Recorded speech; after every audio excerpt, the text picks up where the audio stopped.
আপনার অনুভূতিটা কি, মানে সবাই মিলে আঁকি ঝুঁকি করতেছেন, একটা অনুভূতি আছে না, জাস্ট সেটা।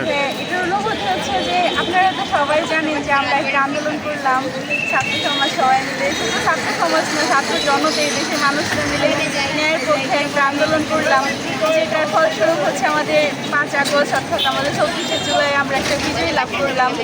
এখন মানে নিজেকে মনে হয় যে আমরা স্বাধীন হিসেবে স্বাধীন দেশে আমরা নিজের মতো করে দেয়ালে কিছু আঁকার চেষ্টা করছি। এই দেয়ালগুলোতে আগে দেখা যেত যে বিভিন্ন রকম রাজনৈতিক পোস্টার বা হাবিজাবি টাইপের লেখা ছিল, যেগুলো দেখতে খুব দৃষ্টিকটু লাগতো।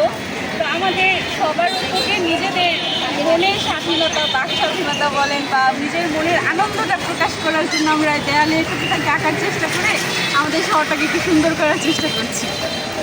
ধন্যবাদ। আরো কেউ কিছু?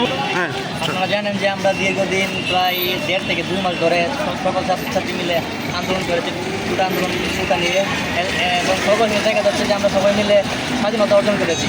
এখানে স্বাধীনতা অর্জন করার পরে আমরা নতুন করে দেশকে সংস্কার করতে চাই। এই জন্য দেখা যায় যে আমাদের ছাত্রদের মধ্যে অনেকেই রাস্তা পরিষ্কারের কাজে নিয়োজিত, আবার অনেকেই ট্রাফিকের দায়িত্বে আছে, আবার অনেকেই দেখা যায় স্বাধীন বাংলাদেশকে নতুন করে সংস্কার করার জন্য ওই যে দেয়ালে মন ইচ্ছা অনুযায়ী অনেকেই আঁকাকি করতেছে। এটা আমাদের মানে অনুভূতি। দুজন স্টুডেন্ট শহীদ হয়েছিল, কিন্তু আপাতত আমার নাম জানা নাই, একজন মারা গিয়েছে। আচ্ছা, আপনারা কি মনে করেন না এটা নিয়ে কাজ করা উচিত? বাংলাদেশের প্রতিটা জেলায় প্রায় মনে করেন যে আবু সাইদ বা যে যার জেলা থেকে মানে মৃত্যুবরণ করছে, উপজেলায় এই কাজ, হ্যাঁ মৃত্যুবরণ করছে, ওনাদের নাম অনেক মানে আসতেছে সামনে, কিন্তু আমাদের ময়মনসিংহেও তো এরকম শহীদ হয়েছে, এদের কি নাম আসা উচিত না? বা এই বিষয়ে কি আপনারা কোনো কাজ করতেছেন বা কোনো পরিকল্পনা আছে? আমাদের এখান থেকে আমাদের উদ্যোগে, নিজেদের উদ্যোগে, তারপর হচ্ছে আমাদের সমন্বয়করা আছে, তারা সবাই মিলে এটা একটা লিস্ট করেছে।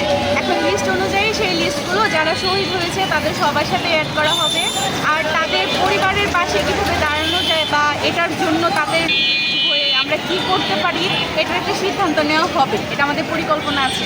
2-1 জন শহীদের নাম মুখস্থ আছে কি? তারপরে আচ্ছা, ঠিক আছে, ধন্যবাদ।